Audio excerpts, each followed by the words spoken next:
Today let's solve 2017 ECIT ECE questions. So let's go to the 21st question. So the Q of a circuit can be increased by, see the options, increasing bandwidth, decreasing bandwidth, independent of bandwidth. So if you observe carefully, Q and bandwidth are inversely proportional. So if you want to increase Q, we have to decrease bandwidth. Okay, so if you want to see the explanation, so in physics and engineering, the quality factor of a Q or Q factor is a dimensionless parameter, and it is the ratio of the resonator's frequency to the bandwidth. Okay, so next, so the VSWR of a perfectly matched transmission line is, so we have to remember VSWR formula is simply Vmax by V minimum, or reflection coefficient 1 plus tau by 1 minus tau. So for a perfectly matched network, the value of VSWR is 1. So remember, the value of VSWR is in between 1 and infinity. So VSWR is equal to 1 if it is a perfectly matched network, and VSWR is infinite for short circuit and open circuit matched circuits. Okay, so for your understanding, you can even see this. So VSWR meter is used to measure VSWR. Formula is V maximum by V minimum. So the upper boundary and lower boundary are 1 and infinity. So for perfectly matched network, VSWR is 1, and it is infinite for short and open circuit and matched circuits. Okay, so the next question, if the load impedance of a transmission line is ZL minus ZL and Z0, so this is a very standard formula. So rho is ZL minus Z0 divided by ZL plus Z0. So this is sometimes called terminal impedance also. So if you see all the formulas here, it is simply this option, only this option suits it.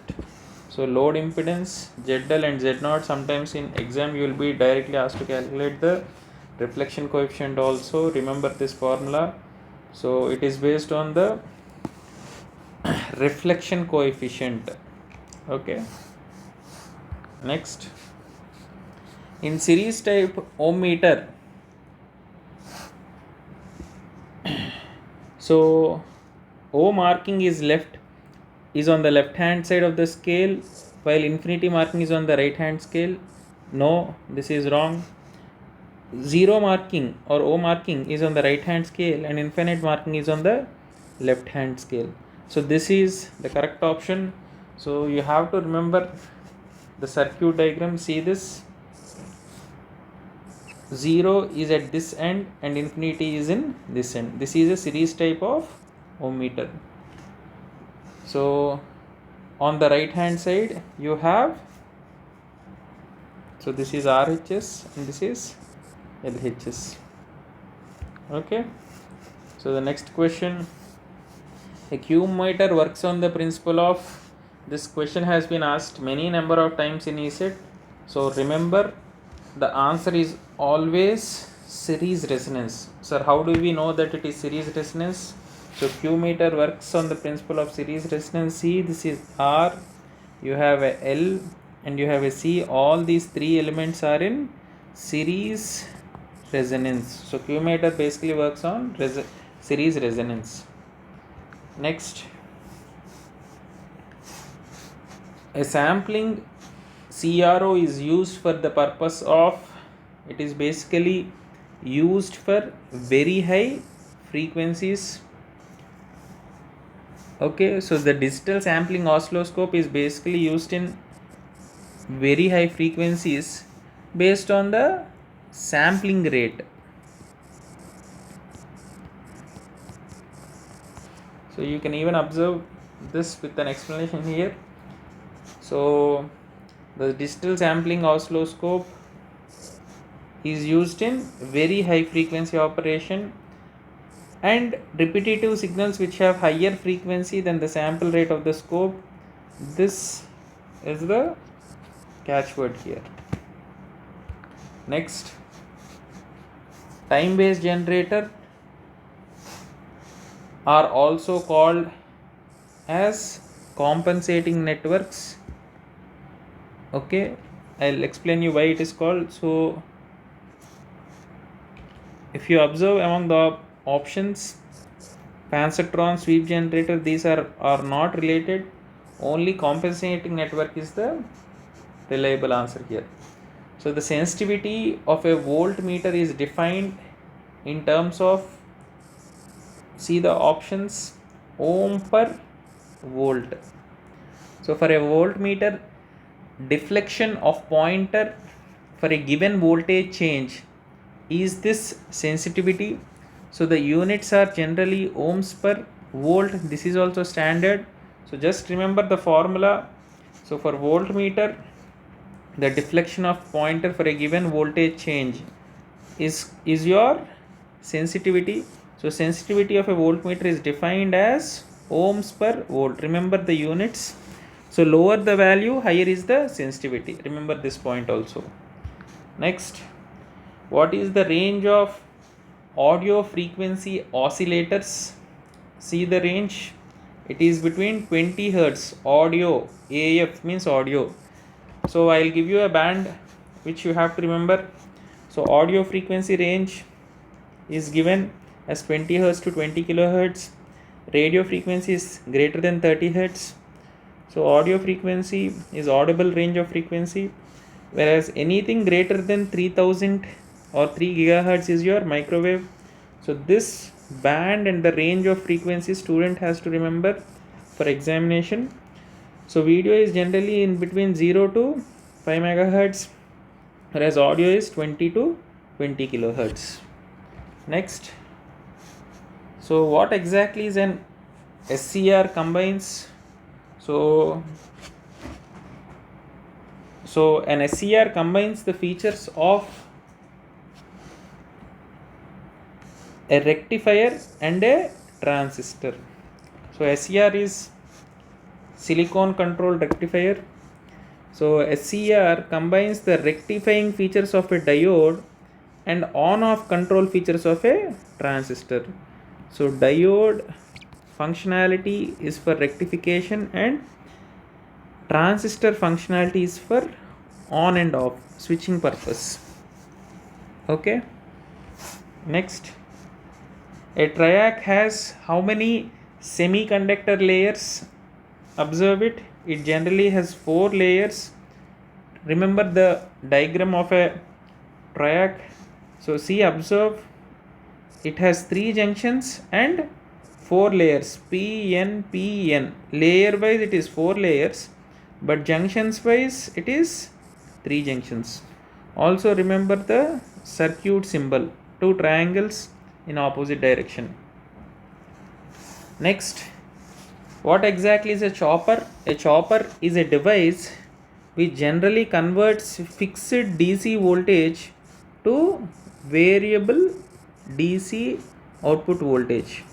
So among the 4 options, only this, it converts a constant DC voltage into a variable voltage DC directly is the answer. None of the other options.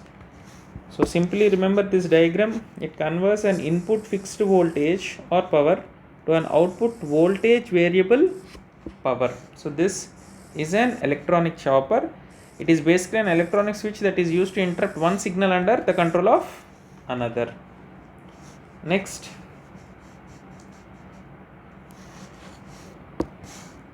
which is a timer which controls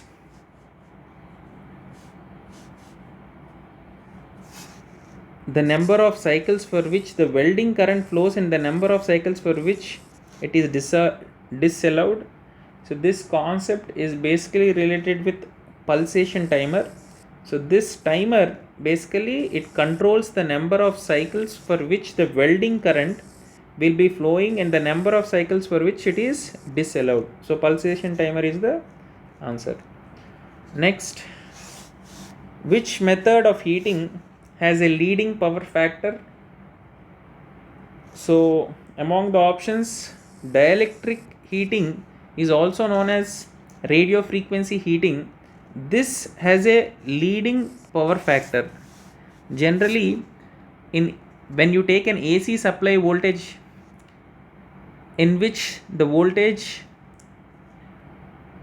is exactly 90 degrees in leading, you will be getting this concept of dielectric heating.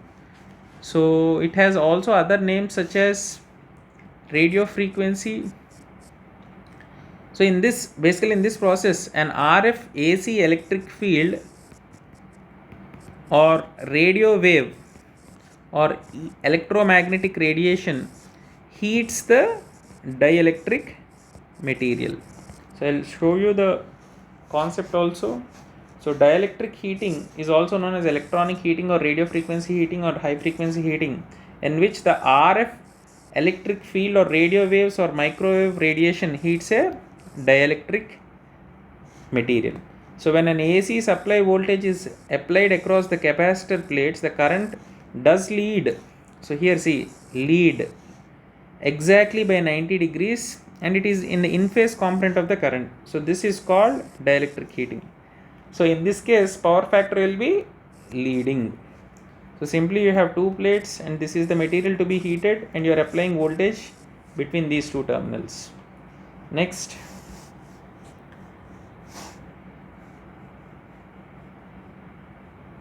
so if a carrier is 100% modulate, if the carrier of a 100% AM modulated wave is suppressed, what is the percentage of power saving? So we have to remember PT is equal to PC into 1 plus mu square by 2. So here what is he saying? The mu value is 100% or it is 1. So if I am sending at mu at 100, I will be getting PT is equal to PC into 1 plus 1 by 2 or 3 by 2 into PC. This is case 1. In the next case, the mu is suppressed or it is made 0. Therefore, PT2 is equal to PC into 1 plus 0 by 2. Mu is made 0. So, it is simply PC. Now, if you see the options here, I have to PT2 divided by PT1 or PC divided by 3 by 2 PC. It gets cancelled and 2 by 3 times PT1 or I get 2 by 3 66.66% or the answer is 66% power is suppressed or saved. Next, the image channel rejection in a supraheterodyne receiver comes from. So image rejection is an important factor in choosing the intermediate frequency of a receiver. So this is generally apart from the band pass frequency and the image frequency. So the image frequency, it basically comes from RF stage only. It is not in the IF stage or other stages. So the image frequency must be rejected by the receiver. Therefore, it has to be achieved in the RF circuit.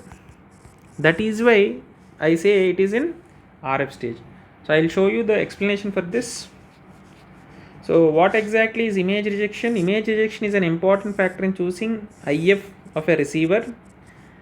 And apart from the band pass frequency and the image frequency, you also need band pass filter which will attenuate the interfering signal. Now see this diagram.